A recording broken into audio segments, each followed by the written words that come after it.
Bonjour à vous et bienvenue.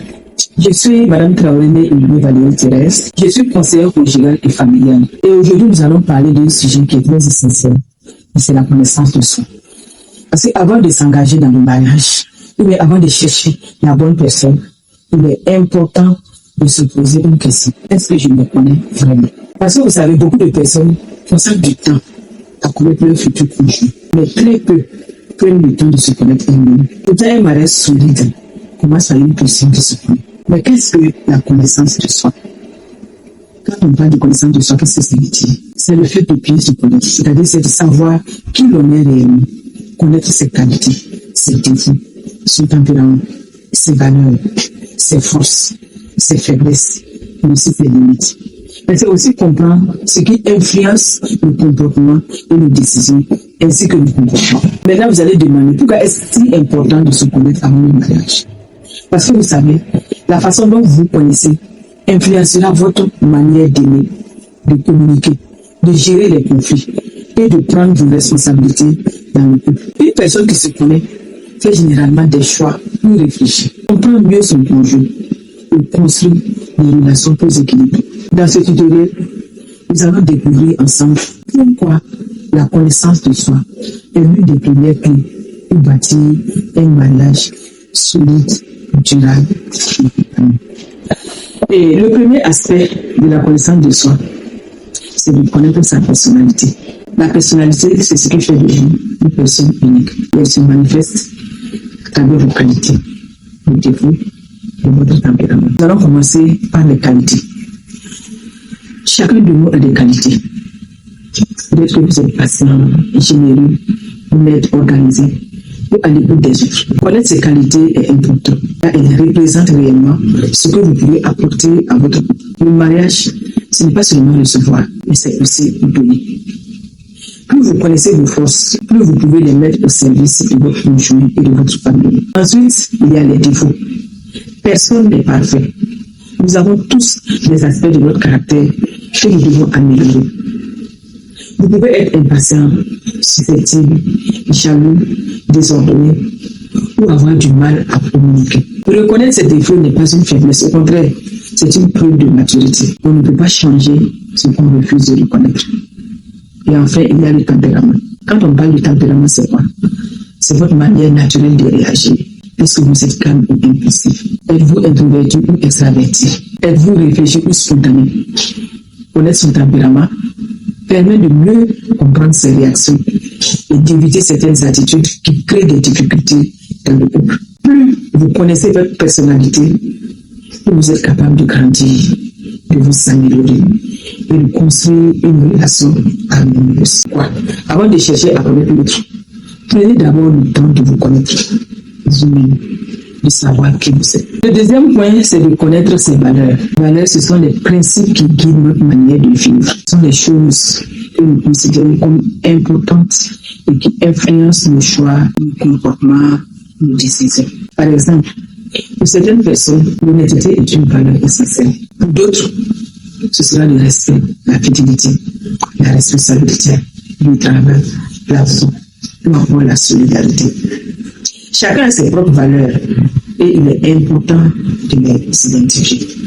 Et pour connaître vos valeurs, posez-vous cette question. Qu'est-ce qui est vraiment important pour nous? Sans ces valeurs, est-ce que je pourrais être heureux dans mon mariage? Il faut aussi savoir ce que vous n'êtes pas prêt à compromettre.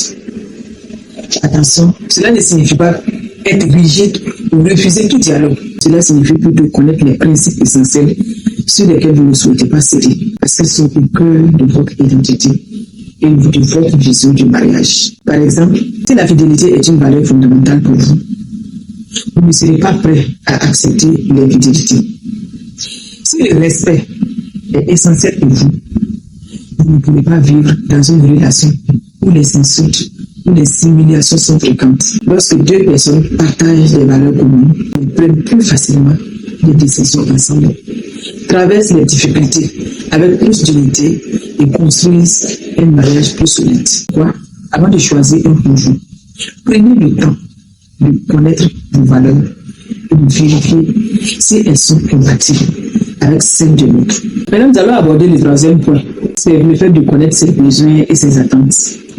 Beaucoup de personnes veulent se marier, mais elles ne prennent pas le temps de réfléchir à ce qu'elles recherchent réellement dans une union, dans une vie de couple. C'est une étape qui est très essentielle. Il faut commencer par vous demander pourquoi est-ce que je veux me marier? Qu'est-ce que j'attends du mariage? Est-ce que je cherche simplement à ne plus être seule, à avoir des enfants, à être aimée?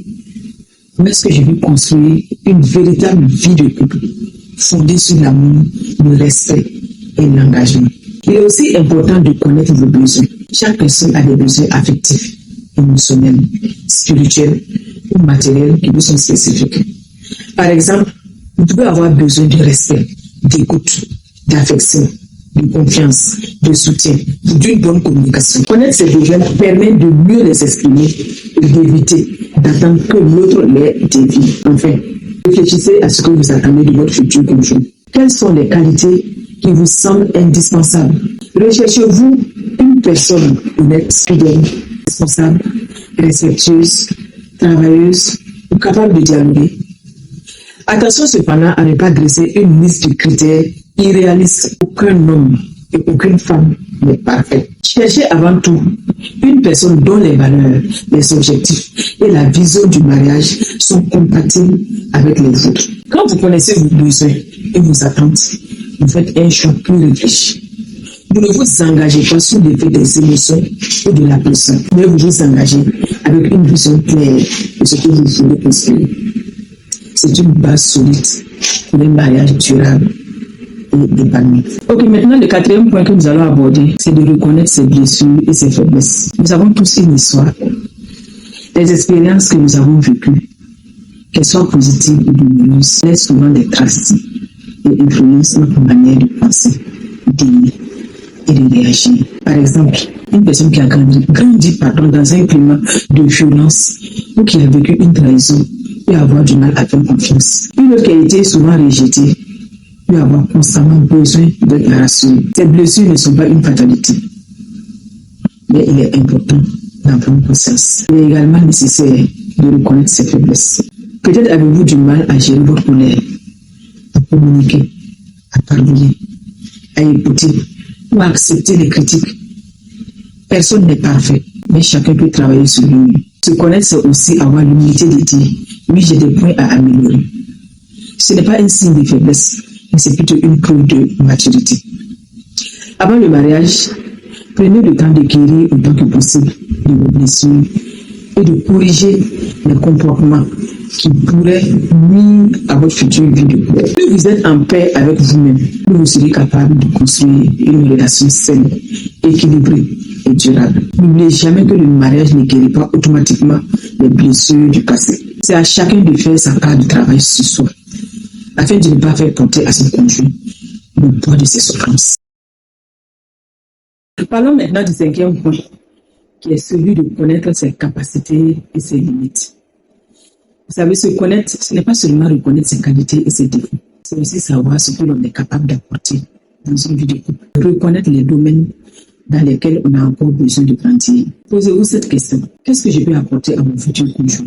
Est-ce que je suis capable d'aimer, d'écouter, de communiquer, d'encourager, de pardonner, de prendre mes responsabilités ou de gérer les difficultés?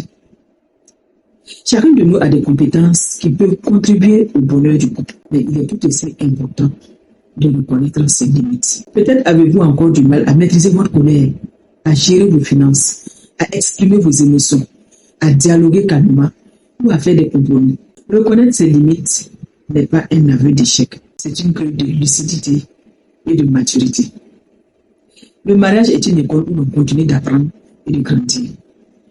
Il ne faut donc pas avoir peur de dire « sur ce point, j'ai encore des progrès à faire ». Cette attitude permet d'évoluer et d'éviter de faire porter à son conjoint des attentes irréalistes. N'oubliez pas, un bon conjoint n'est pas une personne qui sait tout faire, c'est plutôt une personne qui connaît ses capacités, reconnaît ses limites et accepte de grandir chaque jour. C'est cette volonté de progresser qui contribue à construire un mariage solide, durable et épanoui.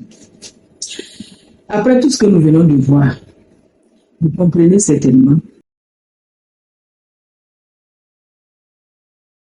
Lorsqu'une personne se connaît, elle est mieux préparée à construire pour une relation solide et durable. D'abord, elle fait un meilleur choix de conjoint. Lorsqu'on connaît ses valeurs, ses besoins, ses attentes et ses limites, on choisit une personne qui nous correspond davantage. On se laisse moins guider par les émotions ou les apparences et plus par la compatibilité et les valeurs communes. Ensuite, la connaissance de soi améliore la communication. Une personne qui se connaît est capable d'exprimer clairement ce qu'elle pense, ce qu'elle ressent et ce dont elle a besoin. Elle écoute aussi plus facilement son conjoint, ce qui favorise le dialogue, la compréhension mutuelle. La connaissance de soi permet également de réduire les conflits. Quand on connaît son caractère et ses réactions, on évite de répondre sous le coup de la colère ou de l'impulsivité. On apprend à se remettre en question, à reconnaître ses erreurs et à chercher des solutions plutôt que des coupables. Enfin, la connaissance de soi apporte une plus grande stabilité émotionnelle. Une personne qui se connaît gère mieux ses émotions. Elle ne dépend pas entièrement de son conjoint pour être heureuse et elle traverse les difficultés avec plus de maturité. Elle apporte de la sécurité, de la stabilité et de la sérénité dans la relation.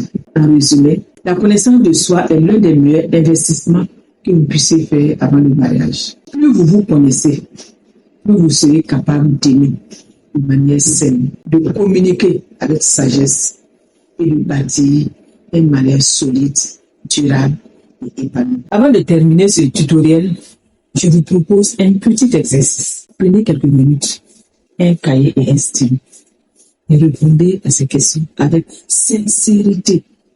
Il ne s'agit pas de donner les bonnes réponses, mais d'être honnête avec vous-même. Première question, quelles sont mes 5 principales qualités?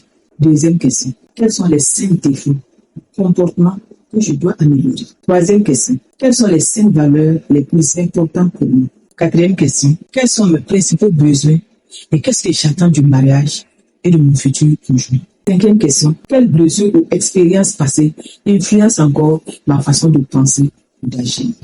Et enfin, demandez-vous quelles sont mes forces et dans quel domaine ai-je encore besoin de grandir avant de m'engager dans le mariage. Prenez le temps de réfléchir à ces questions. Si vous le pouvez, échanger avec une personne de confiance qui peut être votre conjoint ou votre fiancé, etc.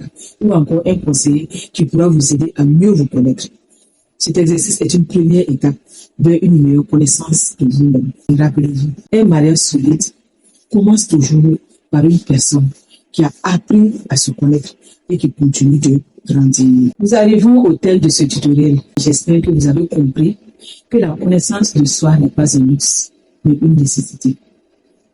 Avant de construire une vie à deux, il est essentiel d'apprendre à se connaître soi-même. C'est en connaissant votre personnalité, vos valeurs, vos besoins, vos blessures, vos capacités et vos limites que vous serez mieux préparé à vivre un mariage heureux et durable.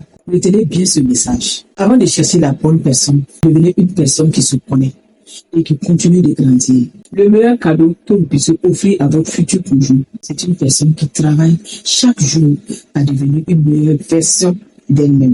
Merci d'avoir suivi ce tutoriel. Si cette vidéo vous a été utile, n'hésitez pas à la partager avec d'autres personnes. Et surtout, retrouvez-moi dans le prochain tutoriel où nous parlerons d'une autre étape essentielle de la préparation au mariage. À très bientôt et que Dieu vous bénisse.